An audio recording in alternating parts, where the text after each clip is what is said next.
Hello students, I'm Madhumita Banerjee. I welcome you to my English class. Today I'm going to recite and explain to you all the poem Casabianca. This poem is from ELR book chapter 8. Content of today's presentation.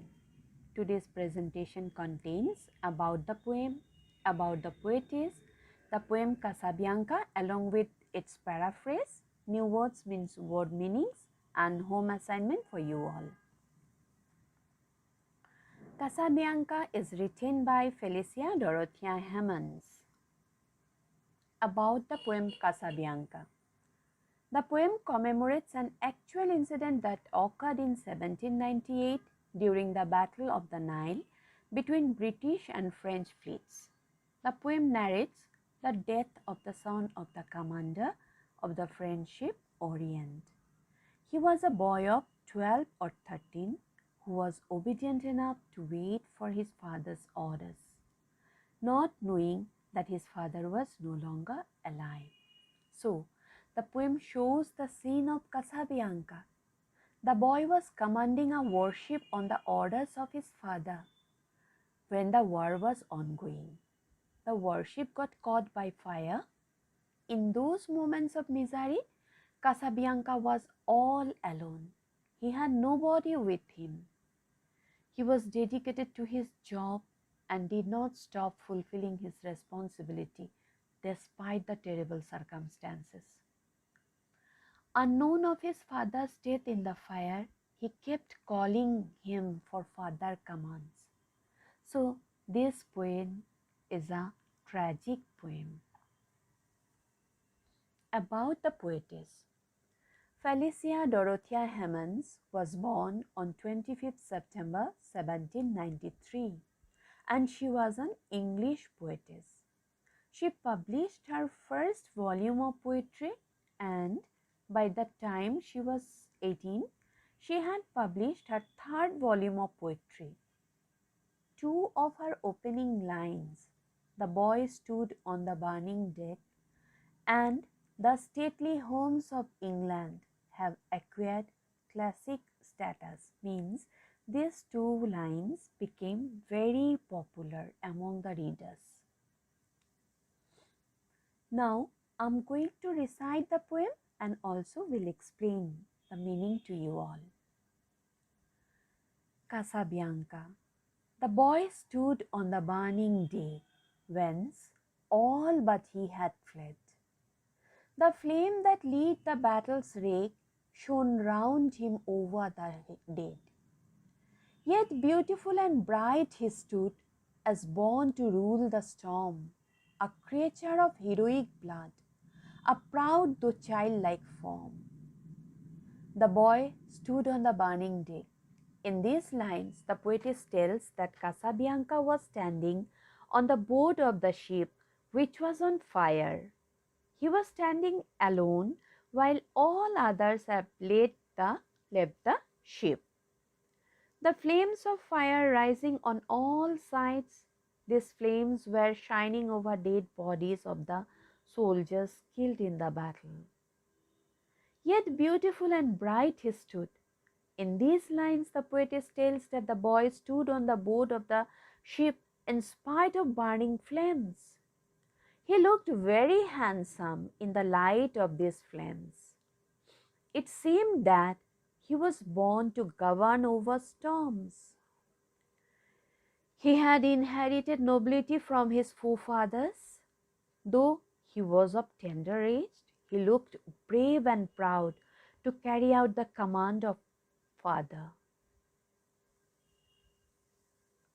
The flames rolled on, he would not go without his father's word. That father faint in death below, his voice no longer heard. He called aloud, "Say, father, say, if yet my task is done."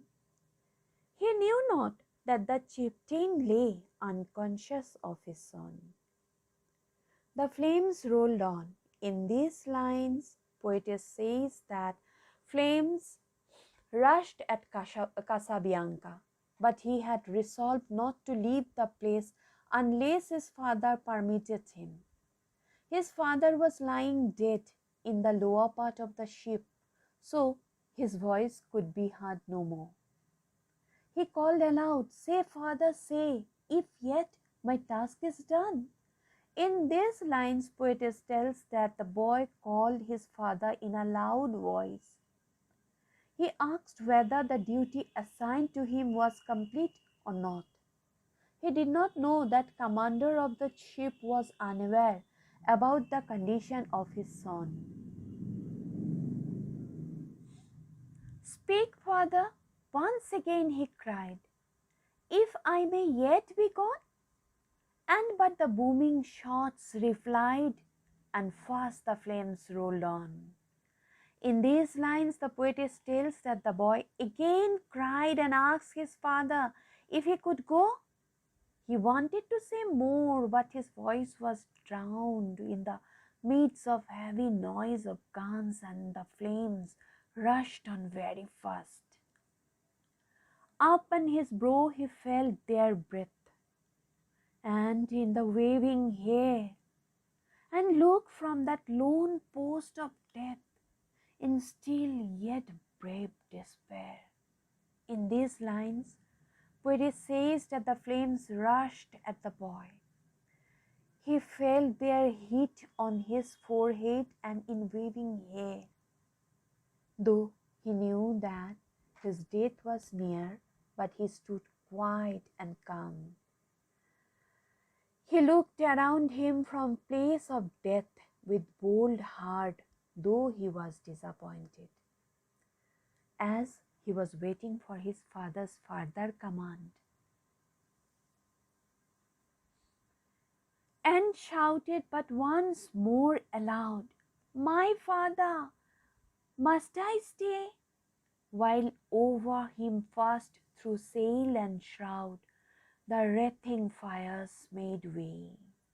In these lines, poet says that the boy once cried out in loud voice. He wanted to know if it was necessary for him to stay there. Just then, the flames rushed through the sails and ropes. They wrapped the ship in splendor wild. They caught the flag on high and streamed above the gallant child like banners in the sky.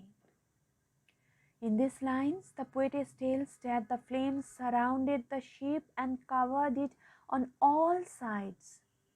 They even reached the flag, which was flying very high. They also surrounded the brave boy like the flag shadows in the sky.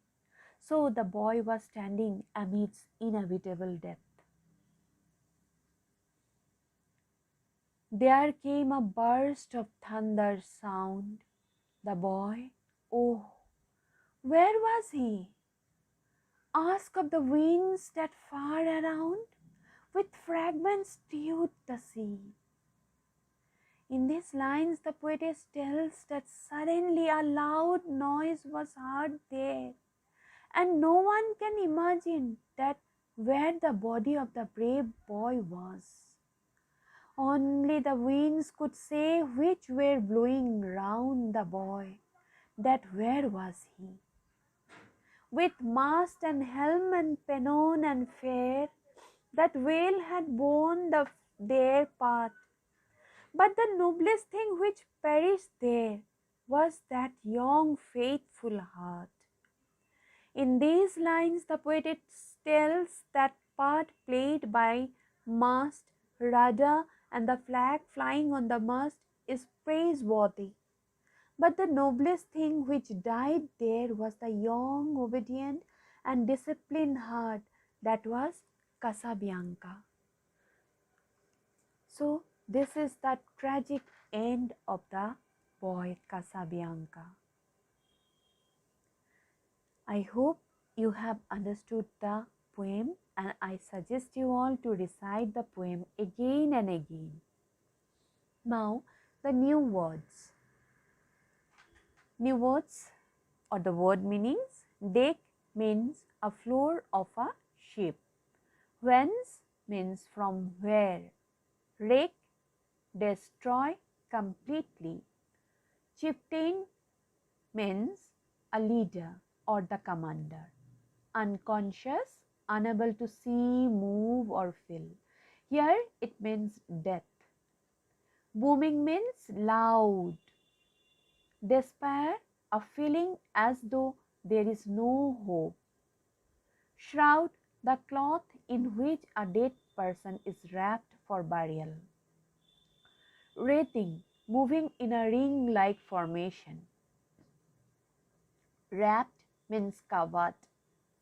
Splendor, impressive beauty. Gallant, brave. Seamed, flowed. Fragments, a broken part. Strewed, spread or scattered. Helm, the wheel with which a ship is steered. Pennon, a flag which is usually triangular in shape. Perished means died.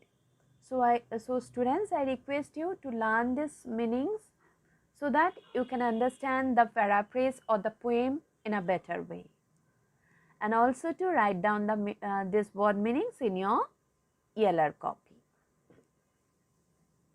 Now it's time for your home assignment. In home assignment, what's there for you? So you are suggested to recite the poem and to write the hard words and word meanings and about the poet in your ELR copy. Thank you students. Stay safe, stay healthy.